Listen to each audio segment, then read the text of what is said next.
আপনি লাস্ট কবে কোনো কিছু কেনার আগে, কোথাও যাওয়ার আগে অথবা কোনো কিছু জানার আগে গুগল সার্চ করেননি? মনে করতে পারছেন না, তাই না? কারণ আমরা সবাই প্রতিদিন দিনে কয়েকবার করে গুগলে সার্চ করি। ডাক্তার খুঁজি, তখন গুগলে সার্চ করি। রেস্টুরেন্ট খুঁজি, সার্চ করে। এমনকি বিয়ের দাওয়াতে কি পাঞ্জাবি পরবো সেটাও সার্চ করে দেখি, রাইট?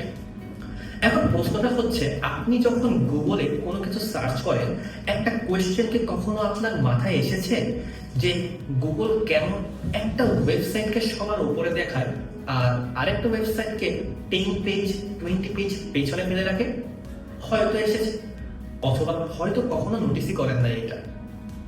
এই যে একটা ওয়েবসাইট সবার উপরে থাকে আর একটা ওয়েবসাইট অনেক পেছনে থাকে, এটার পেছনে যে সিস্টেমটা কাজ করে সেটার নামই এসইও।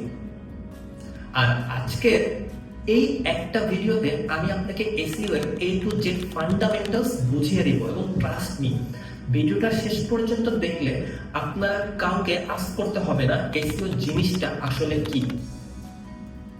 আর সবথেকে ইন্টারেস্টিং ব্যাপার কি জানেন? আজকের ভিডিওটা আমি এমনভাবে সাজিয়েছি যেন আপনার এসইও নিয়ে জিরো নলেজ থাকলেও কোনো সমস্যা নেই। একদম জিরো থেকে শুরু করব আর ধাপে ধাপে প্রত্যেকটা জিনিস কভার করব, ক্লিয়ার করব, যাতে আপনি বুঝতে পারেন এবং অন্যকেও বুঝাইতে পারেন। সো আর কোনো ভয় নেই, আমি খুবই ইজি শব্দ ব্যবহার করে আপনাদেরকে বোঝানোর চেষ্টা করব, কারণ আমি জানি ইউটিউবের বেশিরভাগ এসইও রিলেটেড ভিডিওতে কি হয়, তারা অনেক প্র্যাকটিক্যাল কথাবার্তা বলেন যে বিষয়গুলো একজন বিগিনারের জন্য বুঝে ওঠা অনেকটাই কষ্টকর। আর আলটিমেটলি কি করে, বিগিনাররা প্রথম 5 মিনিটেই তাদের স্বপ্ন ভেঙে যায়, যার ফলে তারা তাদের গোল থেকে ছিটকে পড়ে, অথবা এত সংক্ষেপে তারা বলে যে আসল জিনিসটাই ক্লিয়ার হয় না তখন।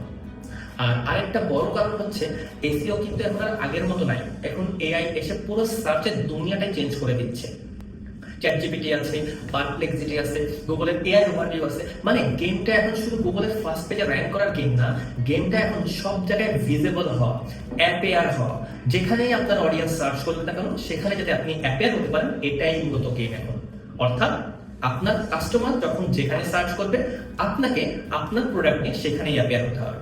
সো আজকের ভিডিওতে আমরা ইন ডেপথ আলোচনা করব এসইও কি, সার্চ ইঞ্জিন কিভাবে কাজ করে, এসইও কয় ধরনের, কিওয়ার্ড রিসার্চ কি, কন্টেন্ট কিভাবে লিখতে হয়, ব্যাকলিংক কি, ট্রাস্ট কি, ইডিএটি কি, এসইও আর পেইড অ্যাডের মতো পার্থক্য কি, এআই সার্চের যুগে কি কি করতে হবে আপনাদের, আর সবশেষে এসইওতে ক্যারিয়ার কিভাবে শুরু করবেন।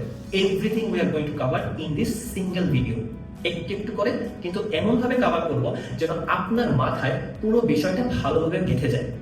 আর এই জিনিসগুলো জানা থাকলে আপনি আপনার কম্পিটিটরদের থেকেও অনেক এগিয়ে থাকবেন, এটা আমি গ্যারান্টি দিয়ে বলতে পারি। আশা করি ভিডিও শেষে আপনি এসইও নিয়ে খুব ভালো একটা ধারণা পেয়ে যাবেন।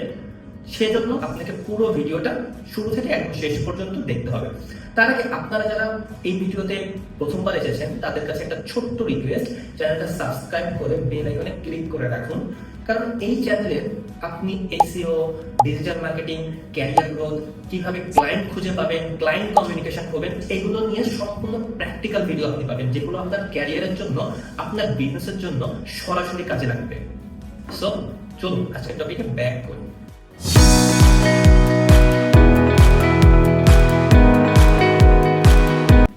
সো আজকে আমরা এসইও নিয়ে একটা ভালো ধারণা নিব, এবং এটা আমরা সংক্ষেপে এসইও কে একদম শুরু থেকে বোঝানোর চেষ্টা করব। প্রথমে বেসিক থেকে শুরু করি। এসইও জিনিসটা আসলে কি? এই কোয়েশ্চেনটা হয়তো আপনাদের মাথায় অনেকের বহুদিন ধরেই ঘুরছে। এসইও এর ফুল ফর্ম হচ্ছে সার্চ ইঞ্জিন অপটিমাইজেশন। মানে হচ্ছে আপনার ওয়েবসাইট বা কন্টেন্টকে এমনভাবে সাজানো, এমনভাবে অপটিমাইজ করা, যেন মানুষ যখন গুগলে বা অন্য কোনো সার্চ ইঞ্জিনে কিছু খোঁজে, তখন আপনার ওয়েবসাইটটা তাদের সামনে চলে আসে। আর সব থেকে বড় কথা, এসইওতে কোনো টাকা খরচ না করে অর্গানিক ভাবে আপনার কন্টেন্টটাকে আপনার ইউজারের সামনে নিয়ে যাওয়া হয়। কি এখনো কঠিন লাগতেছে ব্যাপারটা? একটা এক্সাম্পল দিলেই আরো ক্লিয়ার হয়ে যাবে। ধরুন আপনার মিরপুরে একটা পাঞ্জাবির দোকান আছে। এখন সামনে ঈদ, হাজার হাজার মানুষ গুগলে সার্চ করছে ঈদের পাঞ্জাবি কালেকশন বা বেস্ট পাঞ্জাবি ইন ঢাকা। এখন যদি আপনার ওয়েবসাইটটা সেই সার্চ রেজাল্টের একদম উপরে চলে আসে, তাহলে কি হবে? মানুষ আপনার ওয়েবসাইটটায় ক্লিক করবে, আপনার কালেকশন গুলো দেখবে, আর যার যার পছন্দ হবে সে আপনার কাছ থেকে পাঞ্জাবি অর্ডার করে দিবে। এক্ষেত্রে ভাবুন তো আপনার ad expense for this customer is absolutely zero, কারণ সে নিজে থেকে আপনাকে খুঁজে পেয়েছে। And this is the power of SEO. ভাবুন তো একবার, যে মানুষটা নিজে থেকে পাঞ্জাবি খুঁজছে তার কাছে পৌঁছানো কতটা সহজ হয়ে গিয়েছে এই এসইওর মাধ্যমে ইন দিস অনলাইন এরা। আর এখানে একটা ইম্পর্টেন্ট জিনিস বলে রাখি, আগে এসইও মানে ছিল শুধু গুগলের 1 নম্বর পজিশনে যাওয়া, ফার্স্ট র্যাঙ্কিং, কিন্তু এখন গেমটা চেঞ্জ হয়ে গিয়েছে।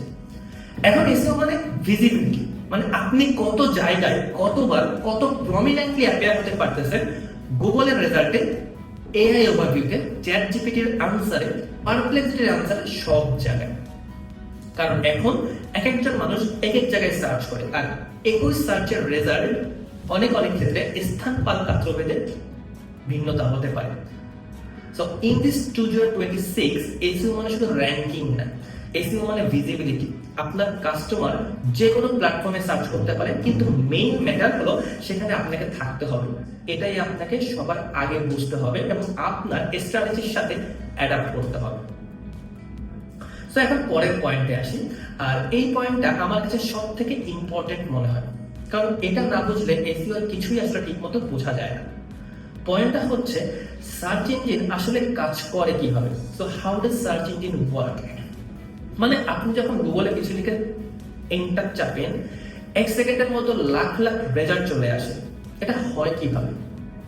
গুগল কি তখন পুরো ইন্টারনেট ঘুরে ঘুরে দেখে? সবার মাথায় হয়তো এই কোয়েশ্চেনটা আসতে পারে, কিন্তু এটার অ্যান্সার হলো, আপনি যখন গুগলে কোনো কিছু লিখে সার্চ করেন, গুগল তখন সবকিছু ঘুরে ঘুরে দেখে না, গুগল তখন কিছু খোঁজে না, কারণ গুগল আগে থেকেই সবকিছু খুঁজে গুছিয়ে সাজিয়ে রেখে দিয়েছিল আপনার জন্য, আপনার ওই কোয়েরিটার জন্য। পুরো প্রসেসটা মূলত 3টা ধাপে হয়: ক্রলিং, ইন্ডেক্সিং আর ranking. Let give you an example. ধরুন গুগল হচ্ছে একটা বিশাল লাইব্রেরি, আর সেই লাইব্রেরির একজন লাইব্রেরিয়ান আছে। প্রথম ধাপ ক্রলিং। গুগলের কিছু রোবট আছে যেগুলোকে আপনি ক্রলার, স্পাইডারও বলতে পারেন। এই রোবটগুলোর কাজ হচ্ছে সারাদিন ইন্টারনেটে ঘুরে বেড়ানো, একটা ওয়েবসাইট থেকে লিংক ধরে ধরে আরেকটা ওয়েবসাইটে যাওয়া, নতুন নতুন পেজ খুঁজে বের করা। মানে লাইব্রেরিয়ান যেমন নতুন বই কালেক্ট করে, ক্রলার তেমনি নতুন নতুন পেজ কালেক্ট করে। এরকম ভাবে আপনি ধরে নিতে পারেন। দ্বিতীয় যে ধাপটা নিয়ে আমরা কথা বলবো সেটা হচ্ছে ইন্ডেক্সিং। খুঁজে পাওয়া পেজগুলো গুগল প্রথমে ভালোভাবে পড়ে, বোঝার চেষ্টা করে এই পেজটা কি নিয়ে, তারপর তার বিশাল ডেটাবেজে একটা নির্দিষ্ট ক্যাটাগরির আন্ডারে সেটা সেভ করে রাখে। এটাকে বেসিক্যালি বলা হয় ইন্ডেক্স। মানে লাইব্রেরিয়ান একটা বই পড়ে বুঝলো এটা কোন ক্যাটাগরির বই, তারপর সঠিক সেলফে সেই বইটাকে সাজিয়ে রাখলো। আর একটা জিনিস মনে রাখবেন, সেটা হচ্ছে গুগল যে পেজটা খুঁজে পেয়েছে সেটা যে ইন্ডেক্স করবে এমন কোনো গ্যারান্টি নেই। পেজটা যদি লো কোয়ালিটি হয়, ডুপ্লিকেট হয়, তাহলে গুগল সেটা ইন্ডেক্স নাও করতে পারে। আর তৃতীয় যে ধাপটা সেটা হলো র্যাঙ্কিং, যেটা নিয়ে আমরা সবাই কথা বলি। এখন আপনি যখন কোনো কিছু সার্চ করবেন গুগলে, গুগল তার ইন্ডেক্স থেকে বের করে কোন পেজগুলো আপনার সার্চের সাথে সব থেকে বেশি রিলেভেন্ট সেগুলো খুঁজে বের করবেন, সেগুলো আপনাকে রেকমেন্ড করে। অর্থাৎ এই ক্ষেত্রে যে পেজটা আপনার ইউজারকে সব থেকে বেশি স্যাটিসফাই করবে, গুগল সেই পেজটাকে সিরিয়াল সাজিয়ে দেখায়। মানে আপনি লাইব্রেরিয়ানকে বললেন, ভাই রান্নার একটা ভালো বই দেন তো, আর সে সাথে সাথে একটা বেস্ট বইটা আপনার হাতে ধরিয়ে দিল। ব্যাস, এটাই বেসিক্যালি র্যাঙ্কিং। এখন এই র্যাঙ্কিংটা গুগল করে কিসের ভিত্তিতে? শত শত সিগন্যাল দেখে, যেটাকে আমরা বলি র্যাঙ্কিং ফ্যাক্টরস। আপনার কন্টেন্ট কতটা রেলেভেন্ট, কতটা হেল্পফুল, আপনার সাইটে কারা কারা লিঙ্ক দিয়েছে, আপনার সাইট কত ফাস্ট লোড হয়, মোবাইলে ঠিক মতো কাজ করে কিনা, এরকম 200টারও বেশি র্যাঙ্কিং ফ্যাক্টর আছে। কিন্তু আসলে গুগল যে ঠিক কতটা র্যাঙ্কিং ফ্যাক্টর ব্যবহার করে ওই সংখ্যাগুলো কেউই জানে না, কারণ গুগল কখনো অফিসিয়ালি ফুল লিস্ট পাবলিশই করে না। কিন্তু আমাদের কাজ হচ্ছে যে ফ্যাক্টরগুলো আমরা জানি এবং কন্ট্রোল করতে পারি সেগুলোতেই ফোকাস করা। এখন আপনার সাইট যদি ক্রলই না হয়, ইন্ডেক্সই না হয়, তাহলে হাজার হাজার ভালো কন্টেন্ট লিখেও কোনো লাভ নেই। মানে লাইব্রেরিতে বইটাই যদি না থাকে, লাইব্রেরিয়ান সেটা কাউকে কিভাবে দিবে, তাই না? সো এবার আগে নিশ্চিত করতে হবে গুগল আপনার সাইটটাকে খুঁজে পাচ্ছে কিনা এবং আপনার সাইট কন্টেন্ট গুলো ভালোভাবে বুঝতেছে কিনা। This is the main game. So আশা করি আপনি বুঝতে পেরেছেন র্যাঙ্কিং, ক্রলিং এন্ড ইন্ডেক্সিং। এখন আসি এসইও এর ধরনে। এসইও মূলত 3 ধরনের: on page SEO, technical SEO আর অফ পেজ এসইও। এখন এই 3টা জিনিস কি, আর এগুলোর মধ্যে পার্থক্যটাই বাকি। আপনাদের বোঝার সুবিধার জন্য একটা এক্সাম্পল ইউজ করি। এখন তো ফিফা ওয়ার্ল্ড কাপ চলতেছে, তাই না? তো কে কোন দল সাপোর্ট করে কমেন্ট সেকশনে জানাবেন কিন্তু। ধরুন এসিয়া হচ্ছে একটা ফুটবল টিম, জিততে হলে আপনার তিনটা ডিপার্টমেন্ট কাজে লাগবে: অ্যাটাক, ডিফেন্স আর সাপোর্টার। অন পেজ এসিয়া হচ্ছে আপনার অ্যাটাক, টেকনিক্যাল এসিয়া হচ্ছে আপনার ডিফেন্স, আর অফ পেজ এসিয়া হচ্ছে আপনার সাপোর্টার, মানে ফ্যান পেজ। কি দারুণ নিয়ম, তাই না? চলুন একটা একটা করে বিষয়টা আপনাকে ভেঙে বলি, তাহলে আরো ভালোভাবে আপনি বুঝতে পারবেন। প্রথমে আসে অ্যাটাক, মানে on page SEO. On page SEO হচ্ছে আপনার ওয়েবসাইটের ভেতরের কাজ, মানে আপনার পেজে যা যা আছে সেগুলোকে ইউজার আর সার্চ ইঞ্জিন দুজনের জন্যই অপটিমাইজ করা, যেগুলোর উপর আপনার কন্ট্রোল আছে অনেক। এতদিন আমরা কি করতাম, কি ভাবতাম একটা আর্টিকেলে কিওয়ার্ডটা যত বেশিবার আপনি বসাই দিবেন তত ভালো এটা র্যাঙ্ক করবে। একই শব্দ ঘুরিয়ে ফিরিয়ে 50 বার লিখতাম, যেটাকে বলা হয় কিওয়ার্ড স্টাফিং। কিন্তু এখন কি এটা কাজ করে? এখন এটা করলে উল্টো গুগল আপনাকে পেনাল্টি দেবে, কারণ এটা গুগলের স্প্যাম পলিসির বিরুদ্ধে। এখন গুগল বেসিক্যালি দেখার চেষ্টা করে আপনার কন্টেন্টটা আসলে মানুষের কাজে লাগতেছে কিনা, মানুষ আপনার কন্টেন্টটা পড়ে উপকৃত হচ্ছে কিনা। অন পেজে তো মূলত যে জিনিসগুলো আসে, প্রথমত আসে টাইটেল ট্যাগ, মানে সার্চ রেজাল্টে যে নীল রঙের হেডলাইনটা দেখতেছেন ওইটাই বেসিক্যালি টাইটেল ট্যাগ। এটা ক্লিয়ার হতে হবে, আর আপনার মেইন কিওয়ার্ডটা এখানে দিলে ভালো, বাট ফোর্সফুলি আপনি এখানে দেওয়ার চেষ্টা করেন না। দ্বিতীয়ত মেটা ডেসক্রিপশন, টাইটেলের নিচে যে 2 লাইনের সামারিটা থাকে এটা ভালো হলে মানুষ ক্লিক করে বেশি, এটা ক্লিক থ্রু রেটটা বাড়ায়। তৃতীয়ত হেডিং, মানে H1, H2, এগুলো আপনার কন্টেন্টটাকে সুন্দর করে সাজানো যেন রিডারদের পড়তে সুবিধা হয়। চতুর্থত ইমেজের alternative text, internal link, clean URL, এই জিনিসগুলো অনেক ইম্পর্টেন্ট। আর সব থেকে ইম্পর্টেন্ট কন্টেন্ট নিজে, মানে আপনি যা লিখতেছেন সেটাই আর কি। যদি একটা এক্সাম্পল দিই, ধরুন আপনি বাসা চেঞ্জ করবেন আর গুগলে সার্চ করলেন বাসা শিফট করার খরচ ঢাকা।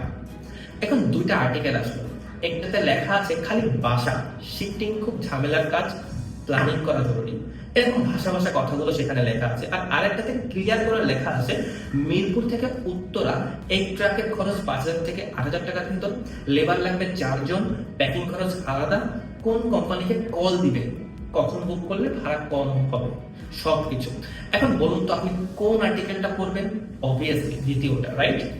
গুগলও ঠিক এইভাবেই ভাবে যে কন্টেন্টটা ইউজারের প্রশ্নের উত্তর দেয়, গুগল সেটাকেই টপ প্রায়োরিটি দেয় এবং হায়ার প্রায়োরিটি দেয়। কিন্তু এর মানে কি আপনি সবকিছু লিখবেন শুধুমাত্র গুগলের জন্য? না, আপনাকে মানুষের জন্য লিখতে হবে, আপনার ইউজারের জন্য লিখতে হবে।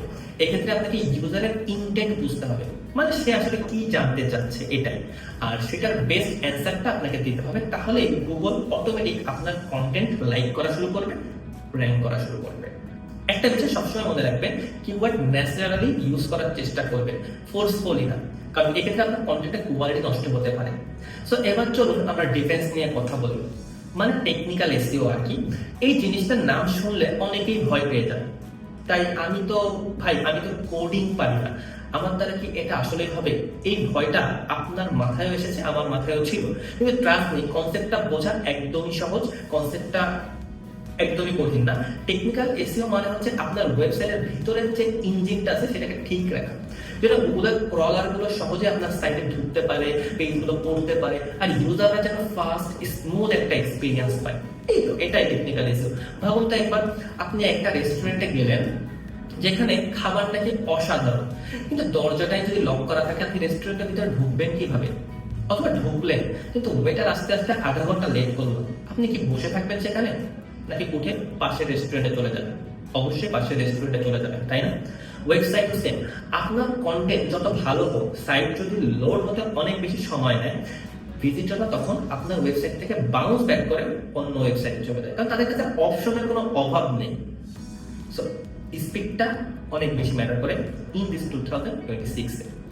টেকনিক্যাল এসইওতে মেইন যে জিনিসগুলো আপনি দেখতে পারেন তার মধ্যে সবার ফার্স্টে যেটা নিয়ে আমি কথা বলবো সেটা হচ্ছে ক্রলেবিলিটি, অর্থাৎ গুগলের বট, ক্রলার, স্পাইডার আপনি যেটাই বলেন না কেন আপনার সাইটে ঠিকভাবে ঢুকতে পারতেছে কিনা এটাই ইনশিওর করা, কোন পেজে ভুলে ব্লক করে রেখেছে কিনা এগুলো আর কি দেখা।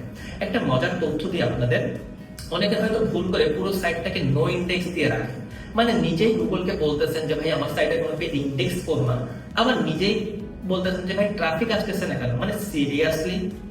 এনিওয়ে, দুই, সাইট স্পিড আর কোর ওয়েব ভাইটালস, অর্থাৎ এটার মানে হচ্ছে পেজ কত দ্রুত লোড হচ্ছে। তিন নম্বরে মোবাইল ফ্রেন্ডলিনেস, কারণ গুগল এখন স্মার্টফোন বট বেশি ব্যবহার করে ক্রলিং এর ক্ষেত্রে, মানে গুগল আগে দেখে যে আপনার সাইটটা মোবাইলে কেমন ভাবে চলতেছে, তারপর গুগল ডেস্কটপে যায়। চার নম্বরে টেকনিক্যাল যে বিষয়টা দেখবেন সেটা হচ্ছে যে সাইট স্ট্রাকচার, মানে আপনার পেজগুলো লজিক্যালি সাজানো কিনা, একটা পেজ থেকে আরেকটা পেজে যাওয়া যায় কিনা। পাঁচ, HTTPS, মানে আপনার সাইটটা সিকিউর কিনা, আপনার ইউজাররা যখন আপনার সাইট তাদের ইনফরমেশন গুলো দেবে সেগুলো আপনি প্রোটেক্ট করবেন কিনা। একটা কথা বলে রাখি, টেকনিক্যাল এসইও একা আপনাকে র্যাঙ্ক কখনোই করতে সাহায্য করবে না, কিন্তু টেকনিক্যাল এসইও খারাপ হলে আপনার শেয়ার কন্টেন্ট কখনোই র্যাঙ্ক করবে না। তো টেকনিক্যাল এসইও আপনার ওয়েবসাইটের একটা ফাউন্ডেশন, আর আপনি যদি স্ট্রং কিছু বানাতে চান ফাউন্ডেশনটা সবার আগে ঠিক করতে হবে। গুগল সার্চ, এক্ষেত্রে আপনি গুগল সার্চ কনসোল ইউজ করতে পারেন, এটা একদম ফ্রি একটা টুল। ওখানে আপনি দেখতে পাবেন যে আপনার সাইটে কি কি সমস্যা আছে, যেটা গুগল নিজে থেকেই আপনার সাইটে ঢুকতে গেলে কি কি সমস্যা ফেস করতেছে এটা আপনাকে জানিয়ে দেয়। আর এবার আসি সাপোর্টারদের কাছে, মানে অফ পেজ এসইও আর কি। সো এই পয়েন্টটা আমার কাছে খুবই ইন্টারেস্টিং মনে হয়েছে, কারণ এটাই একমাত্র জিনিস যেটা পুরোপুরি আপনার কন্ট্রোলে থাকে না, আপনার কোনো কন্ট্রোলেই থাকে না অফ পেজ এসইওর উপর। অফ পেজ এসইও মানে হচ্ছে আপনার ওয়েবসাইটের বাইরে যা যা হয়, অন্য ওয়েবসাইট আপনাকে লিংক দিচ্ছে কিনা, মানুষ আপনার ব্র্যান্ডের নাম নিচ্ছে কিনা, রিভিউ কেমন আপনার ব্র্যান্ডের, এই সব কিছুই আর কি। এখন এই লিংক জিনিসটা এত ইম্পর্টেন্ট কেন, এই কোয়েশ্চেনটা সবার মাথায় আসতে পারে। একটা এক্সাম্পল দিই, তাহলে বিষয়টা অনেক বেশি ক্লিয়ার হয়ে যাবে। ধরুন আপনি একটা বিয়ের দাওয়াতে গেছেন, ওখানে দুইজন মানুষ আছে, একজনের কথা কেউ জানে না, সে নিজেই নিজের প্রশংসা করে যাচ্ছে কন্টিনিউয়াসলি, ভাই আমি অনেক ভালো কাজ করি, আমার উপর ভরসা করতে পারে। আর আরেকজনের ব্যাপার সবাই জানে, 10 জন নিজের দিকে বলতেছে উনি অসাধারণ মানুষ, ওনার কাজ অসাধারণ। এখন আপনি কাকে বিশ্বাস করবেন, আপনি কাকে হায়ার করবেন? অবভিয়াসলি দ্বিতীয় জনকে, রাইট? কারণ অন্যের মুখের প্রশংসা একটা আলাদা ওয়েট আছে আমাদের কাছে। ব্যাকলিংক ঠিক এই জিনিসটাই, যখন অন্য একটা ভালো ট্রাস্টেড ওয়েবসাইট আপনার সাইটকে লিংক দেয়, গুগল সেটাকে একটা ভোট হিসেবে কাউন্ট করে। মানে এই সাইটটা বলতেছে যে এই সাইটটা ভালো, এই সাইটের কন্টেন্ট ভালো, ট্রাস্টেবল। যত বেশি কোয়ালিটি সাইট থেকে আপনি এরকম ভোট আনতে পারবেন আপনার সাইটের পক্ষে, গুগলের থেকে আপনার সাইটের অথরিটি তত বাড়বে। কিন্তু একটা জিনিস খুব ভালো করে মনে রাখবেন, quality is not equal to quantity. মানে আপনি 100টা ফালতু স্প্যামি সাইট থেকে লিংক পাওয়ার চেয়ে একটা রেলেভেন্ট অথরিটেটিভ সাইট থেকে লিংক পাওয়া অনেক বেশি ভ্যালু দেবে গুগলের কাছে। এতদিন আমরা কি করতাম, টাকা দিয়ে হাজার হাজার লিংক কিনতাম আর ভাবতাম র্যাঙ্ক হয়ে যাবে। কিন্তু আপনি যদি এখন এটা করেন, আলটিমেটলি আপনি আপনার সাইটের ক্ষতি করতেছেন, কারণ আপনার সাইট যে কোনো মুহূর্তে গুগলের পুরো অ্যালগরিদমের মাধ্যমে পেনাল্টি খেতে পারে। আর অফ পেজ শুধু লিংকে সীমাবদ্ধ না, ব্র্যান্ড মেনশন, মানে লিংক ছাড়াও যে কেউ আপনার ব্র্যান্ডের নাম নিল সেটাও গুগল ট্র্যাক করতে পারে।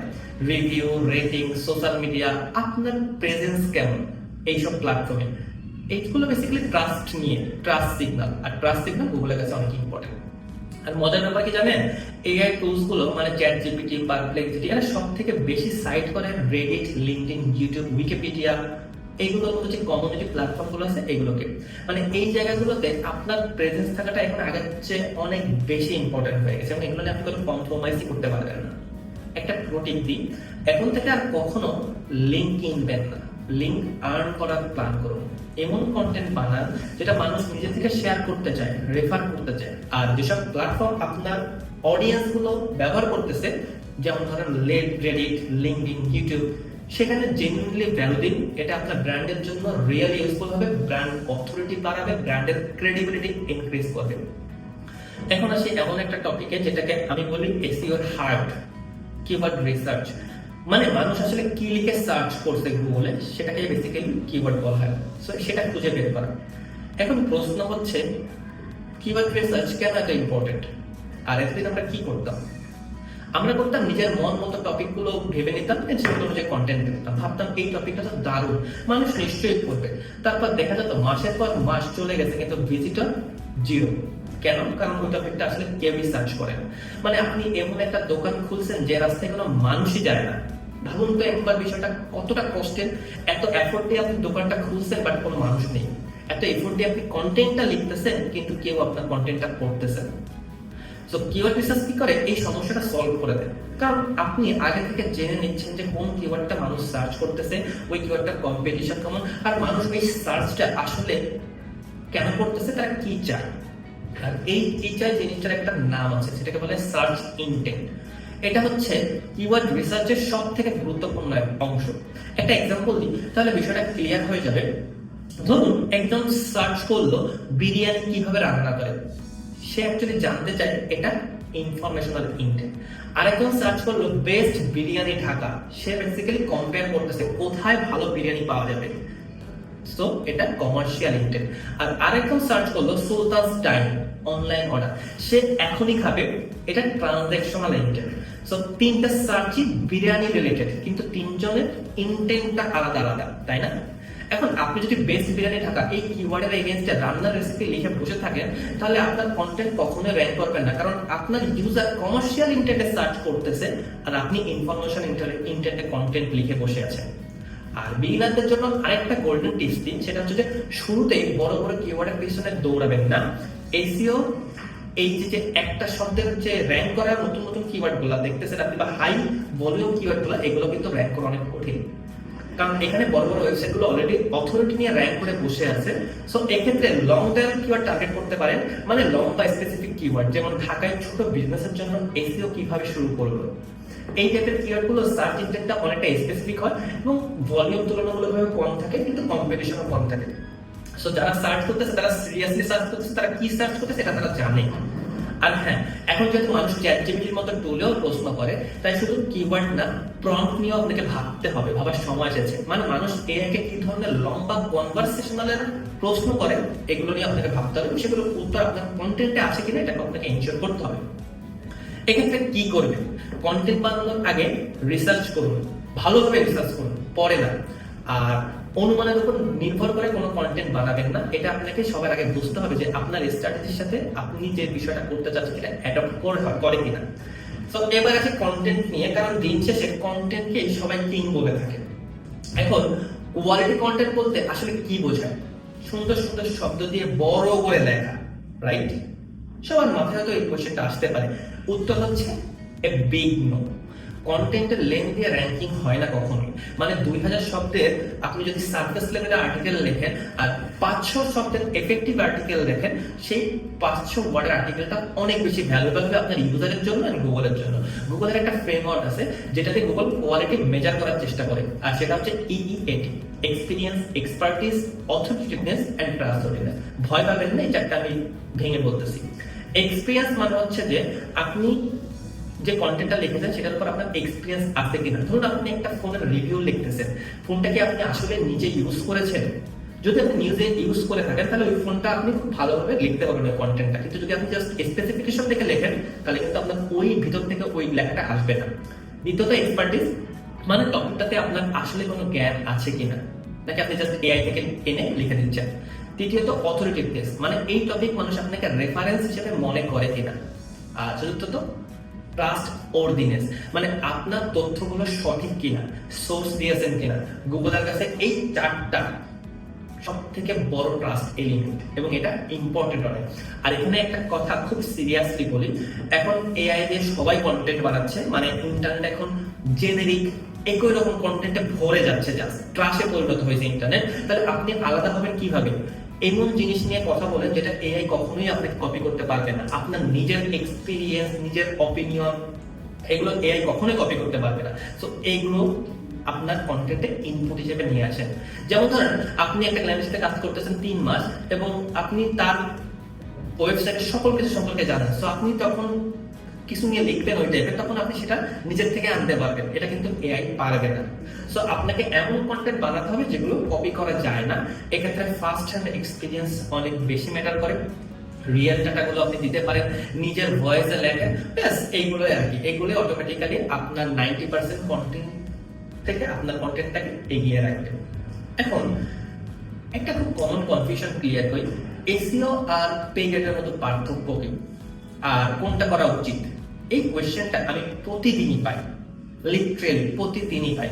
সিম্পল করে যদি বলি, এসইও হচ্ছে অর্গানিক, মানে আপনি ভিজিবিলিটি আর্ন করতেছেন, আর পেইড অ্যাড বা পিপিসি হচ্ছে আপনি ভিজিবিলিটি কিনতেছেন, প্রতিটি ক্লিকের জন্য আপনি টাকা দিচ্ছেন।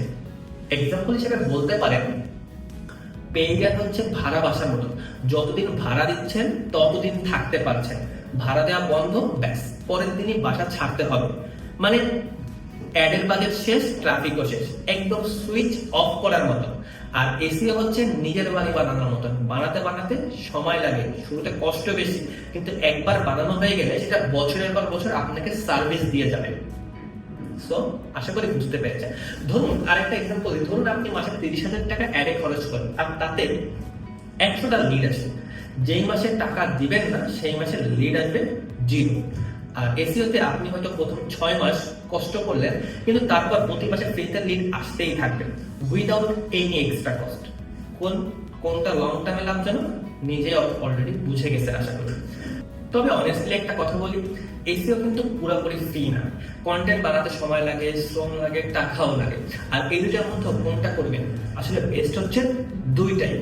যদি বাজেট থাকে, কুইক রেজাল্ট দরকার হলে অ্যাডে যেতে পারেন, লং টার্ম গ্রোথের জন্য এসইওতে যেতে পারেন। এই দুইটা মিলে কিন্তু এসইএম মানে সার্চ ইঞ্জিন মার্কেটিং। এখন যে পয়েন্টটা নিয়ে আমি কথা বলবো, এটা আমার কাছে পুরো ভিডিও সব থেকে ইন্টারেস্টিং পয়েন্ট মনে হয়েছে, কারণ এটা হচ্ছে এসইওর ফিউচার কি। অনেকে হয়তো বলতেছেন এআই সার্চ, আমিও তাদের সাথে দ্বিমত করবো না। আচ্ছা, আপনি খেয়াল করেছেন ইদানিং গুগলে সার্চ করলে অনেক সময় উপরে একটা এআই মতো লেখা উত্তর চলে আসে, এটাকে বলে এআই ওভারভিউ। আর অনেকে তো এখন গুগলে যাই না, সরাসরি চ্যাটজিপিটি পারপ্লেক্সিতে যে কোশ্চেন আনসার করে। এখন সবার মধ্যে হয়তো এই কোয়েশ্চেনটা আসতে পারে, তাহলে কি SEO is dead? Trust me, এই কথাটা আমি গত 2 বছরে 1000 বার শুনেছি। এখন উত্তরটা হচ্ছে না, SEO has not dead, instead SEO has evolved. কিছু স্ট্যাট শেয়ার করি আপনাদের সাথে। এআই আসার পর মানুষ আগের চেয়ে বেশি সার্চ ইঞ্জিন ব্যবহার করতেছে। আর আরো ইন্টারেস্টিং ব্যাপার হচ্ছে, রিসার্চে দেখা গেছে এআই সার্চ থেকে যে ভিজিটরটা আসতেছে সে সাধারণত নর্মাল যে সার্চ আছে সেই ভিজিটরের থেকে প্রায় 4 থেকে 5 গুণ বেশি ভ্যালুয়েবল। কেন? কারণ সে এআই এর সাথে কথা বলে অলরেডি অনেকটা ডিসিশন নিয়ে ফেলেছে, তারপর আপনার সাইটে আসছে, মানে সে অলরেডি রেডি ফর সেল। এখন এই এআই সিস্টেম গুলো কাজ করে কিভাবে? সিম্পল করে বলে, আপনি একটা প্রশ্ন করলেন, এআই প্রশ্নটা বুঝলো, তারপর সেটাকে ভেঙে ভেঙে কয়েকটা ছোট ছোট সার্চে ভাগ করলো, ওয়েব থেকে রিলেভেন্ট তথ্যগুলো এক্সট্রাক্ট করবে আর সবকিছু মিলিয়ে একটা রেডিমেড উত্তর বানিয়ে দিবে আপনাকে, সাথে সোর্সের কিছু লিঙ্ক দিবে। সো এখন ভাবেন তো একবার, যে ওই যে সোর্সগুলোর মধ্যে যদি আপনার সাইট থাকে, তাহলে কি লেভেলের এক্সপোজার আপনি পাবেন? অনেক, তাই না? এখান থেকে এসেছে নতুন টার্ম হলো জিইও মানে জেনারেটিভ ইঞ্জিন অপটিমাইজেশন, এইও মানে অ্যানসার ইঞ্জিন অপটিমাইজেশন, এআইও মানে এআই ওভারভিউ অপটিমাইজেশন। সো এগুলোর সাথে ঘাবড়াবেন না, এগুলো এসইও এর রিপ্লেসমেন্ট, এসইও এর এক্সটেনশন বলতে পারেন, কিন্তু এসইও রিপ্লেসমেন্ট না। এআই এর কাছে ভিজিবিলিটি হওয়ার ফর্মুলা কি জানেন? এটা প্রায় same, clear well structure content লিখুন, স্ট্রং টপিক্যাল অথরিটি এস্টাবলিশ করার চেষ্টা করুন, আর প্রশ্নের ডিরেক্ট অ্যান্সার দেন, তাহলেই দেখবেন আপনি একভাবেই আপনি সব জায়গায় ভিজিবল হতে পারতেছেন। তবে একটা জিনিস মনে রাখবেন, এআই এর রেজাল্ট গুলো র্যাঙ্কিং এর চেয়ে অনেক বেশি ভোলাটাইল। মানে আজকে আপনাকে সাইট করছে, কালকেও আপনাকে সাইট করবে এমন না, কালকে হয়তো করবে না। তাই একটা পজিশনে একটা সেখানে না দেওয়া, ওভারঅল যে প্রেজেন্সটা আছে, ভিজিবিলিটি আছে, এটাকে বাড়ানোর দিকে আপনার ফোকাস দেওয়া উচিত বলে আমি মনে করি। এবার সেই প্রশ্নটারই উত্তর দিন, যেটা প্রত্যেকটা ক্লায়েন্ট, প্রত্যেকটা বিগিনার আমাকে আস্ক করে, ভাই এসইও রেজাল্ট আসলে কতদিন সময় লাগে আসতে? To be honest, SEO Lionel মেসির মতো ম্যাজিশিয়ান না। যদি কেউ বলে 30 দিনে আপনাকে গুগলে র্যাঙ্ক করে দিবে, এটা কখনোই সম্ভব না। সে হয়তো সেই সম্পর্কে জানে না, তবে আপনাকে ধোকা দিচ্ছে। জেনারেলি ছোটখাটো ইমপ্রুভমেন্ট আপনি কয়েক সপ্তাহের মধ্যে দেখতে পারবেন, কিন্তু মিনিংফুল রেজাল্ট আসতে সাধারণত 3 থেকে 6 মাসও লাগতে পারে। অনেক সময় কম্পিটিটিভ কিওয়ার্ডের ক্ষেত্রে এটা কয়েক বছর লেগে যেতে পারে। এটা ডিপেন্ড করে আপনার সাইটের বয়স, অথরিটি, কম্পিটিশন, অনেক ফ্যাক্টরের উপর। মানে ব্যাপারটা অনেকটা জিমে যাওয়ার মতন। 1 সপ্তাহ জিম করে আয়নায় তাকিয়ে যদি ভাবেন যে নিজের বডি চেঞ্জ হয়ে গেছে, তাহলে হবে না, তাই না? কিন্তু 6 মাস যদি আপনি কনসিস্টেন্টলি জিমে যান, তাহলে আপনি দেখবেন যে আপনার রেজাল্টটা চোখে পড়তেছে। এসইও ঠিক সেম কনসিস্টেন্সির খেলা। আপনাকে কনসিস্টেন্ট হতে হবে। আর রেজাল্ট মাপবেন কিভাবে? এই ক্ষেত্রে সব থেকে বেশি ভুল করে সেটা হচ্ছে যে শুধুমাত্র র্যাঙ্কিং দেখে রেজাল্টটা মাপে। ভাই, আপনি 1 নম্বরে র্যাঙ্ক করলে কিন্তু সেই কিওয়ার্ড আপনাকে টাকা ইনকাম করতে দিচ্ছে না, তাহলে লাভটা কি? কোনো লাভই নেই। আসল মেট্রিকটা হচ্ছে বিজনেস আউটকাম, আপনার বিজনেসের যে বটম লাইনটা আছে এটা বাড়তেছে কিনা। যে জিনিসগুলো ট্র্যাক করতে পারেন, যেমন ধরেন যে ইমপ্রেশন ট্র্যাক করতে পারেন, মানে কতবার আপনার কাস্টমার বা আপনার কন্টেন্টটা সার্চে দেখতেছে, অর্গানিক ট্রাফিক মানে কত ভিজিটর আসতেছে, ক্লিক থ্রু রেট, আর সব থেকে ইম্পর্টেন্ট কনভার্সন, মানে কতজন আসলে এই কাস্টমার হচ্ছে আপনার প্রোডাক্টটা কিনতেছে। আর এখন এর সাথে সাথে আমরা যে ভিজিবিলিটি আছে এটা আপনি ট্র্যাক করতে পারেন, এটা আপনি গুগল সার্চ কনসোলে ট্র্যাক করতে পারবেন। আর এই টুলগুলো একদম ফ্রি। সো টুলের কথা আসতে, যে দুটো টুল আপনি সব থেকে ইজিতে ব্যবহার করতে পারবেন, গুগল এর থেকে প্রোভাইড করতেছে গুগল সার্চ কনসোল আর Google Analytics, without any subscription, একদম ফ্রিতে আপনি আপনার সাইটের পুরো পারফরমেন্স সেখানে দেখতে পারবেন। সার্চ কনসোল এখন তো এআই পারফরমেন্সেরও আলাদাভাবে রিপোর্ট চলে এসেছে। সো আর ভয় কিসের? আপনার কাছে ডেটা আছে, জাস্ট আপনাকে অ্যানালাইসিস করতে হবে এবং প্রপারলি সেগুলোকে একটা স্ট্র্যাটেজিক আকারে আনতে হবে। অনেকে হয়তো জিজ্ঞেস করেন, ভাই এসইও শিখে কি ক্যারিয়ার বানানো যায়? আর শিখবই বা কোথা থেকে? প্রথম প্রশ্নের উত্তর অবশ্যই যায়। গ্লোবালি এসইও ইন্ডাস্ট্রি প্রায় $1 বিলিয়ন বড় মার্কেট, আর প্রতি বছর এটা বাড়ছে। ফ্রিল্যান্সিং করতে পারবেন, এজেন্সিতে জব করতে পারবেন, নিজের এজেন্সি খুলতে পারবেন আমার মতন, অথবা নিজের বিজনেসে এটা অ্যাপ্লাই করতে পারবেন। আর সব থেকে বড় সুবিধা, এই স্কিলটা শিখতে কোনো ইউনিভার্সিটি ডিগ্রি লাগে না, লাগে শুধু শেখার ইচ্ছা আর প্র্যাকটিসের ধৈর্য আর কনসিস্টেন্সি মেইনটেইন করার সক্ষমতা। আর এসইও শিখবেন কিভাবে? এখানে আমার একটা স্ট্রেট কথা আছে, শুধু ভিডিও দেখে দেখে এসইও শেখা যায় না। মানে সাঁতার যেমন আপনি শুধুমাত্র ইউটিউব ভিডিও দেখে শিখতে পারবেন না, এক্ষেত্রে আপনাকে পানিতে নামতে হবে। এসইও ঠিক সেরকম। একটা ফ্রি ব্লগ সাইট খুলে ফেলুন, সেখানে কিওয়ার্ড রিসার্চ করুন, কন্টেন্ট লিখুন, সার্চ কনসোলের ডেটা দেখুন, এবং সেখানে আপনি ভুল করুন, ভুল থেকে শিখেন, শিখে ইমপ্লিমেন্ট করুন আবার। তো এইভাবে 6 থেকে 10 মাস প্র্যাকটিস করলে আপনি তারপরে যদি একটা ভালো কোর্স করেন, আপনি তাহলে অনেকটাই শিখে যাবেন। এভাবে আপনি এসইও শিখতে পারবেন। সো আজকে আমরা অনেক কিছুই কভার করে ফেললাম। এসইও কি, সার্চ ইঞ্জিন কিভাবে কাজ করে, অন পেজ কি, টেকনিক্যাল এসইও কি, অফ পেজ এসইও কি, কিওয়ার্ড রিসার্চ, কোয়ালিটি কন্টেন্ট কিভাবে লিখবেন, এসইও বনাম পেইড অ্যাড, এআই সার্চের নতুন যুগ, রেজাল্ট কিভাবে মেজার করবেন, আর আপনার ক্যারিয়ার কিভাবে এস্টাবলিশ করবেন। আর যদি পুরো ভিডিওটাকে এক লাইনে আমি সামারাইজ করি, তাহলে বলবো এসইও এখন আর শুধু গুগলের র্যাঙ্কিং এর গেম না, এসইও এখন সব জায়গায় ভিজিবল হওয়ার খেলা। আপনার কাস্টমার যেখানে সার্চ করে, গুগল, ইউটিউব, চ্যাটজিপিটি, সেটা যেখানেই হোক না কেন, সেখানেই আপনাকে অ্যাপিয়ার করতে হবে, আপনাকে থাকতে হবে। আর ফাউন্ডেশন সেই একই জিনিস, ইউজারকে বুঝতে হবে, তার প্রশ্নের বেস্ট অ্যান্সারটা আপনাকে দিতে হবে, আর ট্রাস্ট বিল্ড করতে হবে, ব্যাস এইটুকুই আর কি। সো এই ভিডিওতে আমি আপনাকে পুরো যে ম্যাপটা আছে, ম্যাপটাই দেখানোর চেষ্টা করেছি, কিন্তু প্রত্যেকটা টপিকের ভিতরে আরো অনেক ডিটেলসে আলোচনা করার রুম আছে, সেগুলো নিয়ে এই চ্যানেলে আপনি অনেক ভিডিও পেয়ে যাবেন, ডিটেলসে কোর্স পেয়ে যাবেন। সো আপনি সেই কোর্সগুলো দেখতে পারবেন। আর আপনার কাছে একটা প্রশ্ন, যদি আজকের এই 9টা টপিকের মধ্যে আপনার কাছে কোন টপিকটা সব থেকে বেশি কাজের মনে হয়েছে আর বুঝতে পেরেছেন, বা কোন টপিকটা বুঝতে পারেননি, এটা আপনি কমেন্ট সেকশনে আমাকে জানাইতে পারেন। আপনি যদি কোনো কিছু না বুঝে থাকেন, আমাকে কমেন্ট সেকশনে জানান, আমি সব কমেন্টে রিপ্লাই দিই, আপনারটারও রিপ্লাই দেবো, আপনার প্রবলেমটাকে সলভ করে দেবো ইনশাল্লাহ। আর এই ভিডিওটা যদি আপনার 1%ও কাজে লেগে থাকে, তাহলে একটা লাইক দিয়ে যাবেন, আর চ্যানেলটা সাবস্ক্রাইব করে বেল আইকনটা অন করে রাখবেন, কারণ সামনে এসইও আর digital marketing, personal branding, client hunting নিয়ে অনেক অনেক প্র্যাকটিক্যাল ভিডিও আসবে, যেগুলো মিস করলে আসলেই লস। আর যারা এসইও টাকে সিরিয়াসলি শিখে একটা সাস্টেইনেবল ক্যারিয়ার বানাতে চান, তাদের জন্য এই চ্যানেলটা অনেক ইম্পর্টেন্ট। চ্যানেলে কোর্স আছে, আপডেট প্রতিদিনই আসবে। সো আপনি অবশ্যই চ্যানেলটা সাবস্ক্রাইব করতে ভুলবেন না। সো আজ এই পর্যন্তই, দেখা হবে পরবর্তী ভিডিওতে। সেই পর্যন্ত সবাই ভালো থাকবেন। আসসালামু আলাইকুম, বাই বাই।